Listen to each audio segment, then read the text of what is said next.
2015 was, for the most part, a underwhelming and frankly disappointing year in the world of cinema, especially when compared its summer lineup to those of previous years. However, a few gems were able to break through the mold and surpass all expectations to the point of becoming, dare I say, almost legendary films this year, and those are what we're going to be talking about today. These are the top 3 best movies of 2015.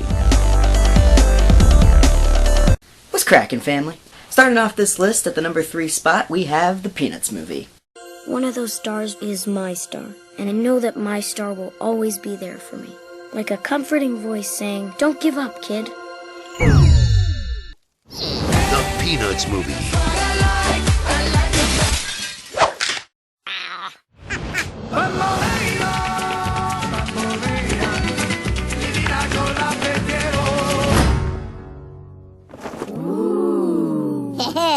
Now, I'm going to be honest with you. I was terrified walking into the theater to see this movie. I have been a Peanuts fan for a really long time, ever since I was a little kid, and it always seemed to possess a much smarter kind of humor than other kids' shows. In fact, just because it's a cartoon and comic strip doesn't even mean it's really for kids. It's actually very adult in the way it's written and how it's presented. And I was really scared that they would forget that and completely dishonor the legacy that Charles Schulz built. And they didn't mess it up. This movie is actually really good and really funny and registered really well emotionally with me. Oh, and did I mention that it's actually really funny? I am the biggest snob when it comes to humor. It takes a lot to make me actually laugh out loud, especially in a theater. And I did that a lot in this movie. Anybody who grew up with the Peanuts is gonna love this movie. Any child who hasn't yet experienced the Peanuts is gonna love this movie. And the animation style is incredible. It's one of the best looking animated films I've seen in a long time. And it really does a good job of paying tribute to the classic 2D style of the original shorts, while also being a digital 3D movie. It's excellent, you should give it a watch if you haven't already, and that's all I have to say about that. At number 2, we have the cinematic masterpiece, Mad Max Fury Road. Oh, what a day! What a lovely day!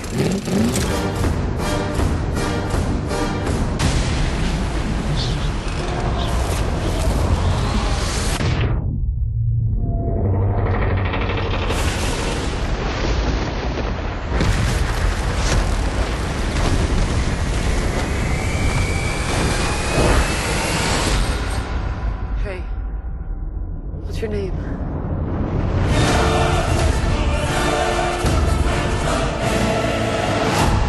This movie is phenomenal. There's really not much else to say other than everything about this movie just works perfectly for what it is. The cinematography is excellent. It's some of the best I've seen in years. Christopher Nolan can't pull off stuff this excellent. That's a lie. Sorry, Chris. This is some of the best directed action that I have ever seen in a movie. It surpasses the previous Mad Max films on absolutely every level. It surpasses just about every action movie ever made on about every level. The world is interesting and engaging, the car designs are excellent, the car chases are excellent, the characters are pretty well rounded and well written, which was surprising for the kind of movie that I thought this was going to be, and there's not much else I can say. It's the second best movie of 2015.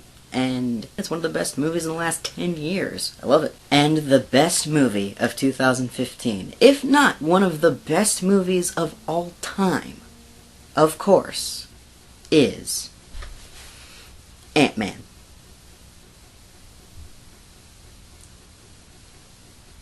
Of course it's Star Wars The Force Awakens. There are stories about what happened. It's true. All of it.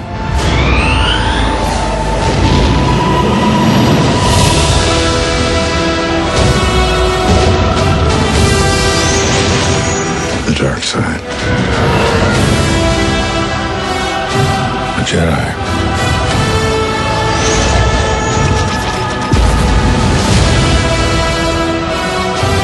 They're real.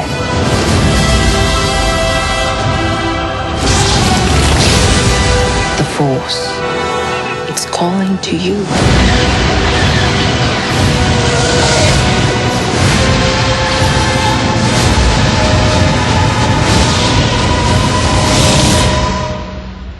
Just let it in.